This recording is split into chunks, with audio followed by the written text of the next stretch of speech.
As the process unfolds, it'll be interesting to see what the NFL's next move, if any, is, because the arbitration ruling has been violated. There was a footnote in there where the arbitrator said that the NFLPA must make it clear to the players that these grades can't be leaked. But how in the world do you even begin to go down that rabbit hole to figure out how the leak happened? And could the argument be the mere fact that it leaked is a violation? Doesn't matter how, doesn't matter who. The grades are out there. Yes. They leaked them. One of the members of the union leaked it, and if one member does it, the union's responsible.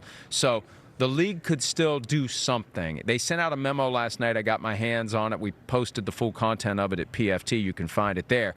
The league's in a weird spot here because on one hand, they don't want these out there, and they fought successfully to keep them from being published. On the other hand, their attitude is these things are totally bogus. We question the methodology. They won't share with us how they do it, so pay no attention to the grades.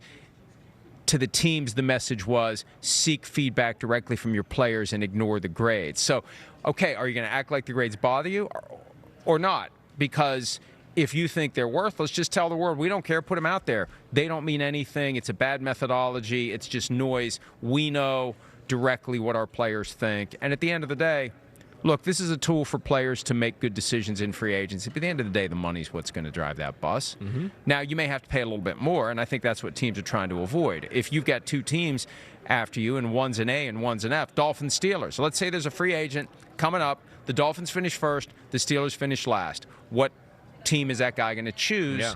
And could the Steelers have to put more money on the table to get that player? Yeah, maybe. And especially when it maybe comes to facilities and stuff like that. That affects a football player and where you might be going to live in that too as well.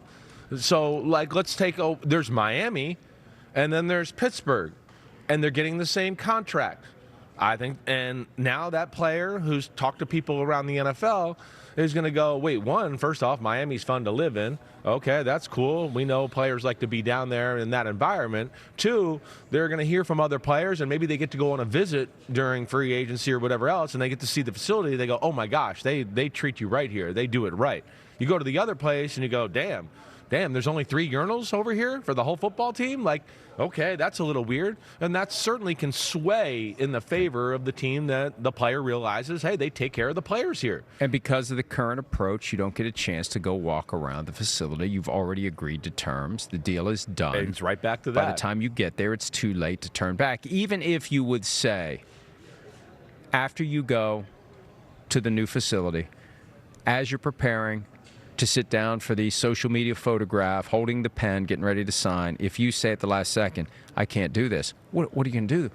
The money's already flowed. It's not like you can go to that other team. That other team's found another guy. You're else. Done. Your choice is to go into the second wave and do a one-year deal. Exactly. There's only so much money these teams have. And we've seen players make the mistake of kind of holding their ground, and then the team goes, we offered you this. Now we don't have it anymore, and now you want it, but it's too late because we signed 7 other players, and we don't have that money to give you now. Sorry.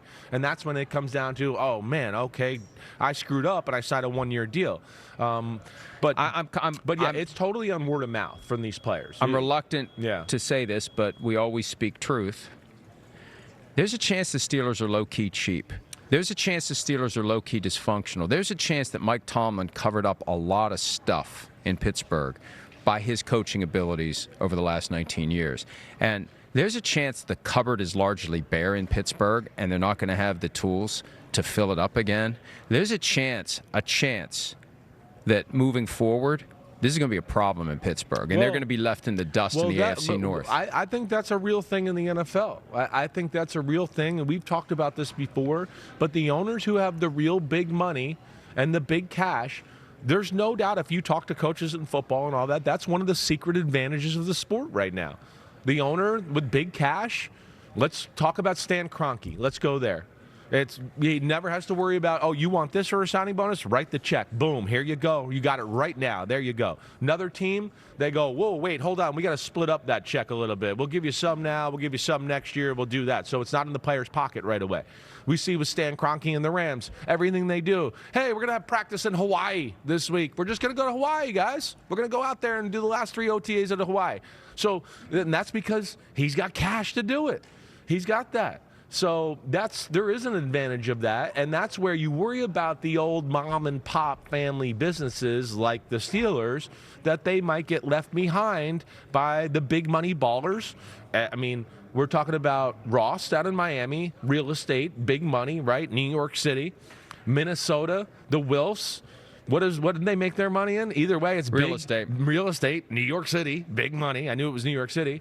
We got Josh Harris in Washington. Just his money's falling out of his ears. And so those are your top 3 teams. No. Well, yeah. maybe not falling out of his ears. What? You mentioned Kroenke. Right. Now, I'm reluctant to do this because when you do a Google search now, the first result is an AI overview. Okay. But according to the AI overview, when you search Stan Kroenke net worth, he's worth approximately $12.9 billion. Yeah. Which I'll take. Yes. Right?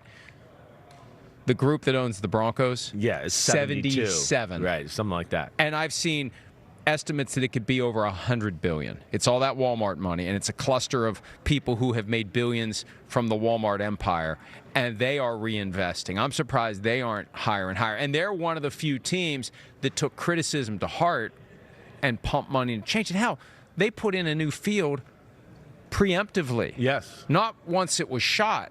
Like, well, where do they rank? I don't know. I got to look it all up. Okay. Yeah, I got to look it all up. All But they should get high marks because they are reinvesting money and they don't spare any expense, and we see it in the results. They were carrying the Russell Wilson dead cap money the last 2 years, and they made it to the playoffs both times. Yeah, it didn't mean nothing. But yeah, that's. I mean, so you got my point though. Regardless, my point's still valid. Yeah, Kroenke's not in the same league as that. But regardless, has the money to do whatever he wants. And he can support the team, write the checks. Oh, you want to have fun? Hey, you guys want to rent this house in Malibu for the draft and go here? Sure, no problem. Here's an awesome house. Yeah, we'll rent it out for $1 million a day. No big deal. I mean, so that's the advantage they have. But, you know, we've seen the Steelers last year, the Chiefs, mom and pop team, bad grade. Definitely need upgrades to the facility. I've been there. I love the Chiefs. I love Andy Reid. I love Patrick Mahomes. You know I love being there when I'm there. But I can't lie. And when I go there and go, oh, wow, this is state of the art here. This is the dynasty. This is a dynasty type of facility here, right? And not at all. It's an old school facility. So, you know, there's something there. I do think there is something to that. Gary tells me the Broncos finished 10th overall. Okay. And if I understand the way those folks think, they will now be motivated to take that 10 and move it all the way up to number 1. Yeah. So that's where the NFLPA report cards stand. I think there will be more developments. We'll be covering them at ProFootballTalk.com. Hi, it's Mike Florio. Thanks for watching PFT on YouTube. Hit subscribe for the latest news and analysis from Pro Football Talk.